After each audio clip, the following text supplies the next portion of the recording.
할렐루야. 오늘 또 하나님의 은혜와 평강이 여러분 가운데 함께하기를 축복합니다.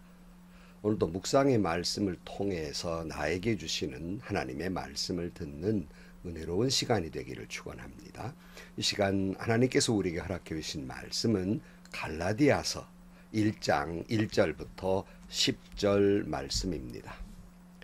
사람들이 시켜서 사도가 된 것이 아니요 사람이 맡겨서 사도가 된 것도 아니요 예수 그리스도께서 그리고 그분을 죽은 사람들 가운데 살리신 하나님 아버지께서 임명하심으로써 사도가 된 나 바울이 나와 함께 있는 모든 믿음의 식구와 더불어 갈라디아에 있는 여러 교회에 이 편지를 씁니다. 우리 아버지 하나님과 주 예수 그리스도께서 내려주시는 은혜와 평화가 여러분에게 있기를 빕니다.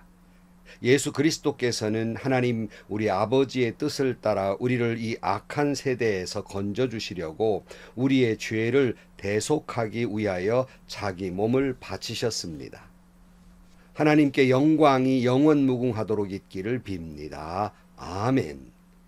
여러분을 그리스도의 은혜 안으로 불러주신 분에게서 여러분이 그렇게도 빨리 떠나 다른 복음으로 넘어가는 데는 나는 놀라지 않을 수 없습니다. 실제로 다른 복음이 있는 것은 아닙니다. 다만 몇몇 사람이 여러분을 교란시켜서 그리스도의 복음을 왜곡시키려고 하는 것뿐입니다.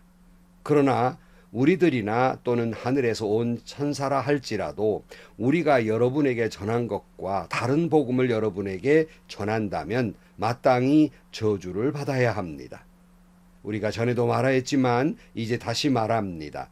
여러분이 이미 받은 것과 다른 복음을 여러분에게 전하는 사람이 있다면 그가 누구이든지 저주를 받아야 마땅합니다. 내가 지금 사람들의 마음을 기쁘게 하려고 하고 있습니까? 아니면 하나님의 마음을 기쁘게 해드리려고 하고 있습니까? 아니면 사람의 환심을 사려고 하고 있습니까? 내가 아직도 사람의 환심을 사려고 하고 있다면 나는 그리스도의 종이 아닙니다. 아멘. 오늘부터 갈라디아서를 묵상하도록 하나님께서 허락하셨습니다.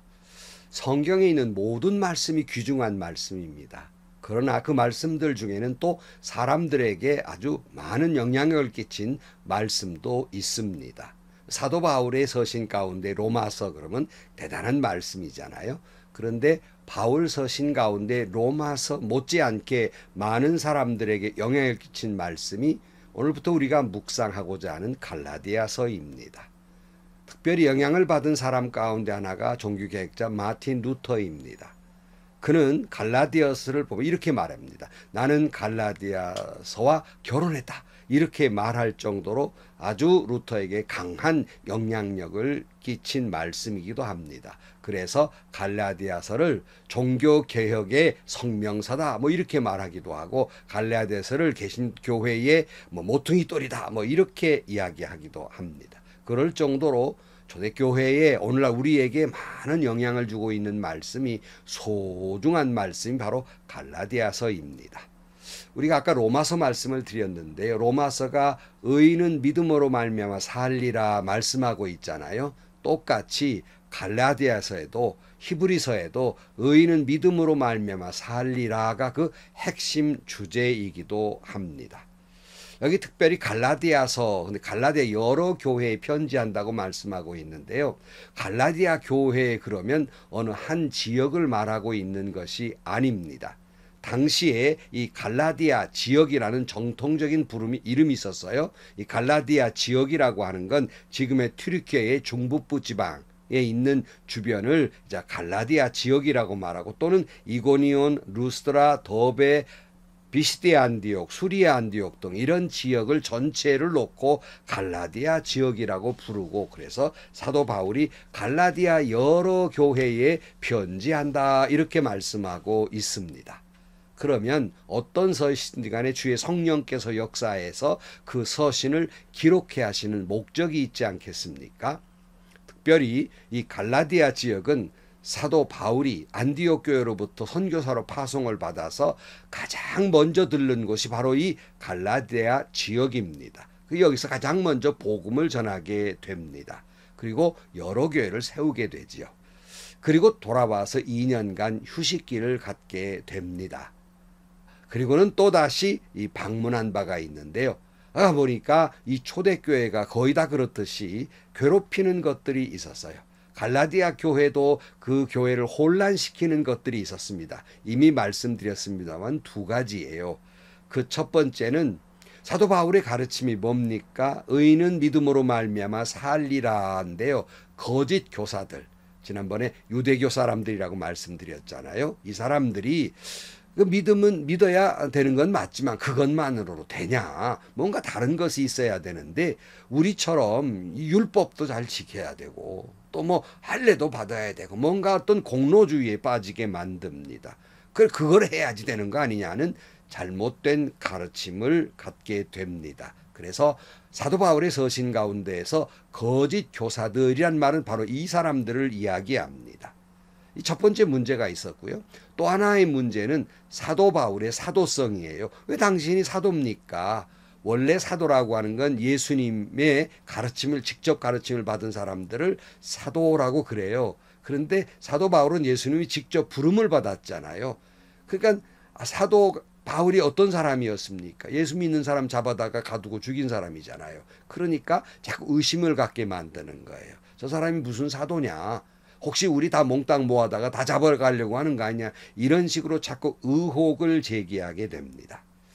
그래서 사도 바울은 정말 이 갈라디아 교회 지역의 교회 어린아이와 같은 교회잖아요. 너무나 염려스러워서 안디옥에서 성령의 인도하심을 받아서 바로 이 갈라디아서를 기록하게 됩니다. 그래서 첫 번째 먼저 시작하는 말씀이 다른 서신과 좀 달라요. 어떤 모습이냐면 본인의 사도성에 대한 이야기를 먼저 선포합니다. 1절 말씀을 보면 사람들이 시켜서 사도가 된 것도 아니요. 사람이 맡겨서 사도가 된 것도 아니요. 예수 그리스도께서 그리고 그분을 죽은 사람들 가운데 살리신 하나님 아버지께서 임명하심으로써 사도가 된 나 바울이 나와 함께 있는 모든 믿음의 식구와 더불어 갈라디아에 있는 여러 교회에 이 편지를 씁니다. 그렇게 말씀하고 있어요. 그러니까 바울이 지금 이렇게 자기를 변호하는 거예요. 내가 무슨 뭐 사람에 의해서 사람들이 시켜서 사람들이 맡겨서 사도가 된 사람이 아니다. 예수 그리스도께서 그리고 예수님을 또 이 땅에 보내어 주셔서 또 십자가에 달려 죽게 하시고 그 가운데 살리신 하나님 아버지께서 나를 임명한 것이지 내가 스스로 사도된 것도 아니고 사람들에 의해서 사도된 것이 아니다라고 변호를 합니다. 왜 굳이 사도 바울은 이것을 변호하고 있으며 당시에 사도성은 왜 중요했는가? 바로 그것은 예수님에게 직접 가르침을 받은 부름받은 사람들이 사도라 그랬잖아요. 그러니까 이런 분들에 의해서 말씀 예수님의 가르침을 전파하고 교회가 세워지는데 사도 바울의 이 사도성이 무너져 버리면 사도가 전하고 있는 복음도 다 무너져 버리고 말기 때문에 극구 본인의 사도성에 대해서 변호를 하고 있는 겁니다. 자기의 영광을 위해서가 아니라 본인이 정하는 복음의 핵심이 훼손될까 염려해서 자기의 사도성을 강조하고 있는 겁니다. 그다음에 또 하나는 이제 갈라디아서가 그렇게 긴 서신은 아니잖아요. 적은 분량이지만 사실은 여러 서신 가운데에서 로마서뿐만 아니라 복음의 진수를 잘 설명해 놓은 것이 바로 이 갈라디아서입니다. 그러니까 아까 거짓 교사들의 가르침이 있었잖아요. 거짓 교사들의 거짓 복음에 대해서 변론하기 위해서 이 갈라디아서가 써지게 되는데요. 오늘 4절 말씀, 5절 말씀 보면 예수 그리스도께서는 하나님 우리 아버지의 뜻을 따라 우리를 이 악한 세대에서 건져주시려고 우리의 죄를 대속하기 위하여 자기 몸을 바치셨습니다. 하나님께 영광이 영원무궁토록 있기를 빕니다. 아멘. 그랬어요. 복음의 핵심이 뭐예요? 예수 그리스도의 십자가 아닙니까? 우리의 죄를 대속하기 위해서 자기를 몸을 십자가의 제물로 바치신 그 십자가를 믿는 그 믿음으로 구원 얻는다는 것이 복음의 핵심이잖아요. 그런데 자꾸 다른 사람들은 뭔가 거기에다가 덧칠을 하려고 하는 겁니다. 여러분 옛말에 개발세발이란 말 있잖아요. 사실은 이 개발세발이 정확한 말이 아니라 괴발세발이 정확한 말이에요. 이 괴자는 고양이 괴자인데요. 그것이 나중에 자꾸 개발세발 이렇게 돼가지고 오늘 또 그것을 맞는 말로 하고 있습니다만 고양이 발자국처럼 어지럽다는 거예요. 자, 그래서 이게 개발세발 되는 경우가 있어요. 제가 참 악필입니다. 그래서 저희 어머니께서 좀 글씨 공부를 해라 그래가지고 서예를 한 적이 있어요. 근데 서예를 하다 보면 다 느끼는 거지만 기껏 정성들이 한 획을 그었는데 잘못 비뚤어졌단 말이에요. 그래서 다시 덧칠하는 것, 이게 개발세발되고 말아요. 그래서 덧칠해서 고쳐지느냐? 아닙니다. 더 망가지고 말아요. 근데 유화 같은 것은 자꾸 옆에 덧칠을 해서 그림을 그려가는 방식이지만 바로 이 서예 같은 것은 한 번 그어서 끝나는 거거든요. 그래서 여기다 오히려 어떻게 보면 매력이 있다고 볼 수 있는데요. 복음은 순수한 것이라 거기다가 다른 것 개발세발하면 안 되는 것입니다. 그런데 여기다 자꾸 다른 걸 덧칠하는 사람들이 있어요. 대표적인 예가 거짓 교사들이란 말이에요. 유대교 사람들이에요. 사도 바울이 가르치는 복음에 대해서 어느 정도는 인정하지만 얘들아, 바울이 그렇게 그냥 믿기만 하면 구원 온다고 너희들에게 그렇게 쉽게 설명하는 것은 너희들한테 인기나 끌고 인기 많이 끌어서 또 많이 너희들에게 홀려가지고 돈이나 모으려고 저러는 짓이지 어떻게 그냥 믿기만 하면 된단 말이냐, 이렇게 설명을 하는 거예요. 우리들처럼 유대교회가 했던 것처럼 율법도 지켜야 되고 뭔가 눈에 보이는 세례도 받아야 되고 그래야 구원을 받는 것이지 라고 거짓 가르침을 하게 됩니다. 사람들이 가만히 들으니까 그럴듯하거든요. 어떻게 믿기만 하면 구원 얻는단 말인가? 오늘날에도 많은 사람들이 믿음으로 구원을 얻는다 하는 말에 뭔가 내가 공로를 세워야 될 것 같은 그런 찝찝함이 있잖아요. 그런 것처럼 이 사람들이 찝찝했는데 유대교 사람들이 그렇지 않으니 그러면 그렇지 뭔가 나도 해야지 공을 세워야 되지 않겠느냐 라고 생각하고 이 거짓 교사들의 가르침에 넘어가고 마는 거예요. 그래서 거짓 교사들은 이런 과정을 통해서 사도 바울의 사도성에 대해서 의심을 갖게 만들고 자신들이 가지고 있는 전통이야말로 진짜라고 가르치는 겁니다. 그런데 사람들은 또 거짓에 쉽게 넘어가요. 참 이상한 것은 우리의 복음, 진짜 복음을 전할 때는 잘 안 넘어가도 이단들이 또 뭘 전하면 잘 넘어가거든요. 거짓에는 사람들이 잘 속아요. 오늘 6절 말씀, 여러분을 그리스도의 은혜 안으로 불러주신 분에게서 여러분이 그렇게도 빨리 떠나 다른 복음으로 넘어가는 데는 나는 놀라지 않을 수 없습니다. 실제로 다른 복음이 있는 것은 아닙니다. 다만 몇몇 사람이 여러분을 교란시켜서 그리스도의 복음을 왜곡시키려고 하는 것뿐입니다. 그러나 우리들이나 또는 하늘에서 온 천사라 할지라도 우리가 여러분에게 전한 것과 다른 복음을 여러분에게 전한다면 마땅히 저주를 받아야 합니다. 우리가 전에도 말하였지만 이제 다시 말합니다. 여러분이 이미 받은 것과 다른 복음을 여러분에게 전하는 사람이 있다면 그가 누구이든지 저주를 받아야 마땅합니다. 사도 바울이 답답한 거예요. 주님이 이 땅에 오셔서 십자가에 달려서 또 부활하심으로 우리를 구원의 길을 열어놓으셨고 믿기만 하면 구원 얻는다는데 은혜로 구원 얻는다는데 자꾸 얽매이는 율법에 자꾸 도로 율법의 감옥 속에 들어가려고 하느냐, 난 좀 이해할 수 없다, 난 놀란다, 이렇게 말하고 있습니다. 애써 전한 복음이 지금 훼손되고 있거든요. 그래서 사도 바울이 강력하게 말하는 거지요. 내가 전한 복음 외에 다른 복음을 전하는 것이 있다면 저주를 받아 마땅하다. 아니 어떻게 믿는 사람의 입술에 저주라는 말이 그렇게 쉽게 나올 수 있을까? 여러분, 이단이 왜 이단이에요? 늘 말씀드리지만 달을 위해 끝단자예요. 언뜻 보기에 전체가 다른 게 아닙니다. 끝에 조금 다른 것 같아요. 근데 이걸 연장해 놓으면 하늘과 땅 차이거든요. 이게 아주 유사하단 말씀입니다. 오늘날 이단도 마찬가지예요. 성경을 떠나서 말하지 않습니다. 성경을 말하고 있기는 해요.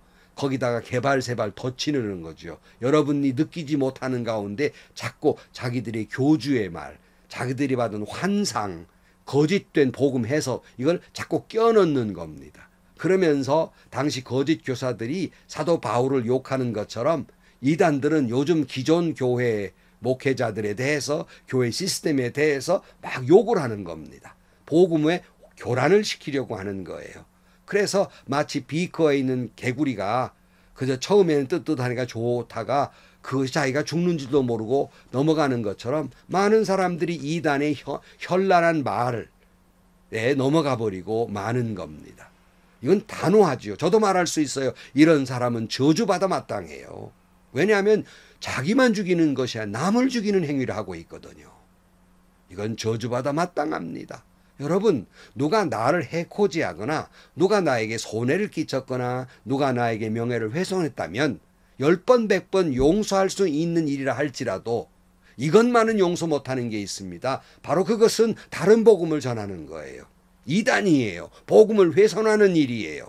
이것은 목숨을 걸고 지켜야 하는 것이에요. 이런 사람은 저주받아 마땅한 거예요. 그 사도 바울이 강력한 언어를 사용해서 이야기하고 있는 겁니다. 사랑하는 성도 여러분, 저주받아 마땅한 사람들이에요. 이 복음 외에 다른 걸 자꾸 전하는 사람들은 저주받아 마땅한 사람들입니다. 그러니까 자꾸 거짓 교사들이 사도 바울이 뭔가 편한 길을 너에게 가르쳐 주면서 인기를 끌려고 저러는 것인데 그러면 안 된다고 가르치는 이들에게 사도 바울이 이렇게 변호하고 있습니다. 10절입니다. 내가 지금 사람들의 마음을 기쁘게 하려고 하고 있습니까? 아니면 하나님의 마음을 기쁘게 드리려고 하고 있습니까? 아니면 사람의 환심을 사려고 하고 있습니까? 내가 아직도 사람의 환심을 사려고 하고 있다면 나는 그리스도의 종이 아닙니다. 참 귀한 말이죠. 오직 하나님께만 영광, 하나님의 뜻대로 하나님이 말씀하신 대로 그를 기쁘게 드리려고 하고 있다고 선포하고 있습니다. 여러분도 그렇게 되기를 축복해요. 성도 여러분, 다시 강조합니다. 우리에게는 다른 복음이 없습니다. 예수 십자가 이외에는 다른 복음이 없습니다. 만약에 이 다른 복음이 전하는 사람이 있다면 저주를 받아 마땅할 것입니다. 그러기에 오늘 또 우리는 사람을 기쁘게 하는 삶이 아니라 오직 하나님을 기쁘시게 하는 삶을 살아가는 여러분들이 되시기를 주의 이름으로 간절히 축원합니다. 기도하시겠습니다. 하나님, 십자가 외에는 다른 복음이 없는 줄로 믿습니다. 이를 믿는 자마다 구원을 얻을 것을 믿습니다. 이외에 다른 복음이 없음을 고백하게 하시고 오늘날 이단들이 개발세발 복음을 훼손시키는 상황 속에서 교회의 거룩과 복음의 거룩을 지켜나가는 우리 모두가 되게 하여 주옵소서. 예수님의 이름으로 기도하옵나이다. 아멘. 요즘 이단들의 행동 가운데 하나가 뭐예요? 교인인 척 유사하게 들어와서 그 교회를 혼란시키는 거예요. 뭐 중책을 맡아가지고 그 교회를 아주 분열시켜서 이단으로 가져가는 행동도 합니다. 참 무서운 사람들이에요. 여러분, 주님이 우리에게 주신 복음 외에 다른 복음은 없어요. 십자가 외에 다른 복음은 없습니다. 그를 믿는 믿음으로 구원 얻는 것이지 다른 복음은 없습니다. 오직 십자가만 바라보고 오직 하나님을 기쁘시게 하는 삶을 살아가는 여러분들이 되시기를 축복합니다. 행복하시고요. 좋은 일이 가득한 하루가 되시기를 주님의 이름으로 간절히 축원합니다.